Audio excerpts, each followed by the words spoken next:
ಅಧಿವೇಶನದಲ್ಲಿ ಶಾಸಕ ವೇದವ್ಯಾಸ ಕಾಮತ್ ಮಾತನಾಡಿ, ಮಂಗಳೂರಿನಲ್ಲಿ ಆಟೋ ರಿಕ್ಷಾಗಳ ನಡುವೆ ಉಂಟಾಗಿರುವ ಸಮಸ್ಯೆಗೆ ಪರಿಹಾರ ಮಾರ್ಗವಾಗಿರುವ ತಮಿಳುನಾಡು ಮಾದರಿಯನ್ನ ಕೂಡಲೇ ಅನುಷ್ಠಾನಗೊಳಿಸಿ ರಿಕ್ಷಾ ಚಾಲಕರ ನೆಮ್ಮದಿಯ ಬದುಕಿಗೆ ಸರ್ಕಾರ ಅನುವು ಮಾಡಿಕೊಡಬೇಕು ಎಂದು ಗಮನ ಸೆಳೆದರು. ಹಿಂದಿನ 3 ಅಧಿವೇಶನದಿಂದಲೂ ಸರ್ಕಾರದ ಗಮನವನ್ನು ಸೆಳೆಯಲಾಗಿದೆ ಮತ್ತು ಸಾರಿಗೆ ಸಚಿವರಿಗೆ ಪತ್ರವನ್ನು ಬರೆದಿದ್ದೇನೆ. ಆದರೆ ಯಾವುದೇ ಪ್ರಯೋಜನವಾಗಿಲ್ಲ.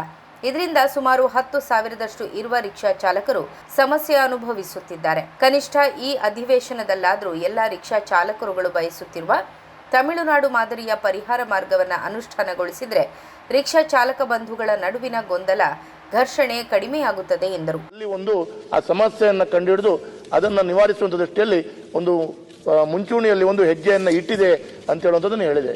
ಅದು ಕೂಡ ಮಂತ್ರಿಗಳಿಗೆ ಗಮನಕ್ಕಿದೆ. ಮಂತ್ರಿಗಳು ಕೂಡ ಸಭೆಯನ್ನ ಮಾಡಿದ್ದಾರೆ. ಅತಿ ಶೀಘ್ರದಲ್ಲಿ ಈ ತಮಿಳುನಾಡು ಸರ್ಕಾರದ ಮಾದರಿಯಲ್ಲಿ ಒಂದು ಕರ್ನಾಟಕದಲ್ಲಿ ಕೂಡ ಮಾಡಿದರೆ ಈ ಸಣ್ಣ ನಗರದಲ್ಲಿ ದಿನನಿತ್ಯದ ಜೀವನವನ್ನು ಮಾಡಿಕೊಳ್ಳುವಂತವರಿಗೆ, ಈಗಾಗಲೇ ಇದ್ದವರಿಗೆ ಏನು ಸಮಸ್ಯೆ ಆಗಲ್ಲ. ಇನ್ನು ಹೊಸದಾಗಿ ಬರುವಂತಹ ಜನರಿಗಾದರೂ ಅಟ್ಲೀಸ್ಟ್ ಈ ಒಂದು ತಮಿಳುನಾಡು ಮಾದರಿಯಲ್ಲಿ ಅನುಷ್ಠಾನ ಅತಿ ಶೀಘ್ರದಲ್ಲಿ ಮಾಡಿಕೊಂಡ್ರೆ ಈ ಘರ್ಷಣೆಗಳು ಗೊಂದಲಗಳು ನಿಂತು ಒಮ್ಮೆಗೆ ಒಳ್ಳೆ ರೀತಿಯಲ್ಲಿ ರಿಕ್ಷಾ ಚಾಲಕರು ಮತ್ತು ಮಾಲಕರು ಜೀವನವನ್ನು ನಡೆಸಿಕೊಳ್ಬಹುದು ಅಂತ ಹೇಳುವಂಥದ್ದು.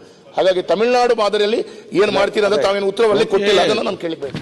ಇದಕ್ಕುತ್ತರಿಸಿದ ಸಾರಿಗೆ ಸಚಿವ ರಾಮಲಿಂಗಾರೆಡ್ಡಿ, ಶಾಸಕ ಕಾಮತ್ರವರ ಸಲಹೆಗೆ ನನ್ನ ಸಹಮತವಿದ್ದು ಖಂಡಿತವಾಗಿಯೂ ಈ ಬಗ್ಗೆ ಅತಿ ಶೀಘ್ರದಲ್ಲಿಯೇ ಕ್ರಮ ಕೈಗೊಳ್ಳಲಾಗುವುದು ಎಂದು ಭರವಸೆಯನ್ನ ನೀಡಿದರು.